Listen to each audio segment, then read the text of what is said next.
Once again, we're looking at the table of elements. We looked at the entire periodic table to figure out what video to make. And we realized we haven't talked about one of the most important metals in history, silver.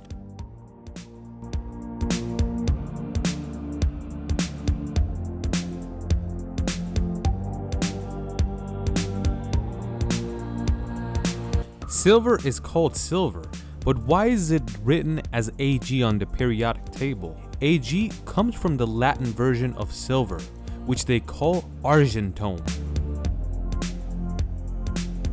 And it's interesting to note that the name Argentina for the country also comes from this word, and the direct translation to Italian or Spanish basically means the land of silver. But Argentina doesn't have the most amount of silver in it. There is a lot there, but not the most. But let's go back in time. Not a few thousand or 10,000 or 100,000 years. Millions of years. When different elements are being cooked under extreme temperatures. In these stars, there are atoms being formed like iron, gold, and silver. If you've seen our video about how gold is created, you're very familiar on how the stars cook and explode and scatter all those atoms across the galaxy. But this video isn't about how these atoms and elements were formed in history. We just want to get to know silver. Based on the statistics done by scientists, there's 10 times more silver than gold, not just on Earth, but the entire universe. And just like gold or copper, they haven't been able to figure out when was the first time humans used this type of metal. You have a lot of proof that silver has been used for thousands of years, but the earliest usage of silver was in jewelry, done by the ancient Egyptians around 6,500 years ago. It is interesting to know that in ancient Egypt, silver was more valuable than gold because they prefer the way it looks. It seems like they didn't realize which one is more scarce to have gold more valuable. They just went based on looks. But there are some people that think gold looks better than silver, but that's just people's opinion. Ancient Egyptians were the first civilization that around 1500 before Christ, they started mixing and creating different alloys with gold. They mixed silver and gold for the very first time. And a lot of ancient coins, especially the first ancient coin, was created with this alloy. And Eliadus from Lydia was the first one. Eliadus was Croesus' son, which Cyrus the Great took over.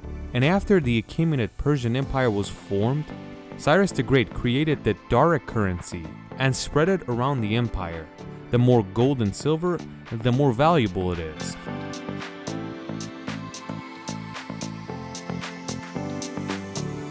When you get into ancient Rome, this is the first time that you see pure silver coins. Silver becomes one of the most important things in the Roman Empire, and they become very dependent on it. And in a way, the most amount of silver could be found in the ancient Roman Empire. Throughout the years, they would mine 200 tons worth of silver per year and enter the circulation. And when you get to around 200 AD, there's about 10,000 tons of silver worth of coins being spread around the empire. And one of the most important reasons the Roman Empire was so stable was because of the economy and the silver that was running through it. But just like everything that goes up, it must come down.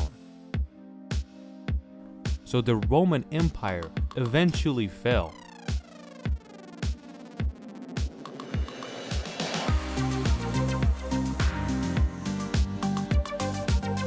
After Rome fell, all the silver gets scattered throughout the world and basically loses its meaning. But on the other side of the world, in the Middle East, it's looking much better. So the silver here is much more valuable and safer to use. And when you look at the Middle East during the same time, you have a lot of philosophers and poets and scientists that are making a huge impact, while in Europe they're having witchcraft trials and setting fire on women that have red hair or green eyes because they're considered witches. We mentioned Razi. He was a Persian scientist or an alchemist, and one of the main things he did was try to figure out a way to turn lead or copper into gold. Gold is the famous one. He also tried to make silver, but he was never successful. A story that a lot of people know, but when the Spanish Empire took over Latin America, especially the Inca Empire part, they got a whole lot of riches, mainly gold and silver. Of course, the riches belonged to the Incas. But whatever ship left Latin America towards Europe, it had a whole lot of treasure built inside it. All this silver and treasure that was sent to Spain caused it to be one of the most powerful empires for a couple centuries. And just like the Roman Empire, what goes up must come down. Right now, you can find the most amount of silver in Mexico, and each year, the amount of silver that exits this country is 6,300 tons. Mexico has oil too, but it's not recognized as a rich country, and that is truly unfortunate. A lot of countries, until recently, had very pure silver coins. Like for example, in the United States, the quarter was 90% silver until 1965. And the reason they removed the silver was because of inflation, where the silver had more value than the coin itself. So people would rather melt it and sell the silver rather than keep the quarter itself. Just like gold, silver is a soft metal, and you can't make pure things with it because it will start bending and falling apart. You can do it, but it's not going to be durable. So just like gold, they mix it with other metals, especially copper. When you mix silver and copper together, you get an alloy called sterling silver, which is 92.5% silver and 7.5% copper. We also said in the copper video that most wires are made with copper because it's a good conductor of electricity, but it's not the best, because the best conductor of electricity is silver, but it's so goddamn expensive that it's not worth it to make wires out of it. So if it was the same price as copper, maybe every wire you see everywhere would have been made of silver. Silver is also the best conductor of heat. If you look at the defroster for your car's rear window and those lines that run across it, those lines are usually made from silver because they're the best thermal conductor and they could quickly defrost the rear window so you could see.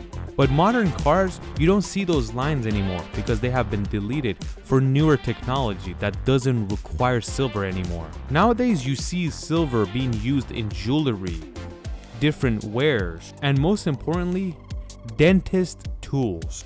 All these tools you're seeing is usually made from sterling silver. Even for tooth filling, they could use silver as well. If you've seen our video about chrome, you'll see how reflective it is. But it's not the most reflective metal. It's very reflective because they lined it and they put it on top of another surface. But as a metal itself, silver is the most reflective metal, where you can polish the metal itself and it will be 95% mirror. This is the graph of silver pricing since 1882, and as you can see, around the 1970s, the price of silver started to rise. This rise in price is because of what Richard Nixon did. And what he did was that in August of 1971, he removed the gold standard behind the US dollar, and this causes not only the price of gold to go up, but also silver, and also the US dollar started to lose its value. Of course, the American people were furious and are furious to this day for what Richard Nixon did, and they finally realize that the dollar they're making is not as valuable as it used to be. So where can we find silver mines around the world?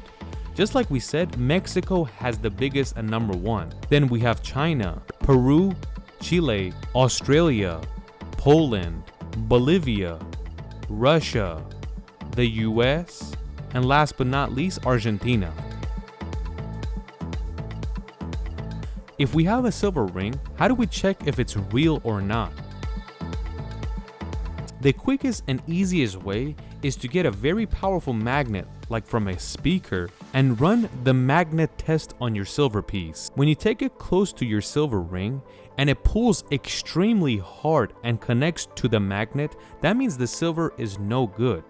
But on the other side, if it wants to connect but it doesn't have enough power to actually go against it, the chances of that piece being silver is quite high.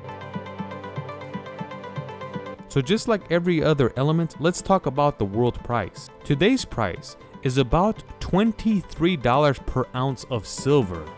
That's about 74 cents per gram, which equals to $740 per kilogram.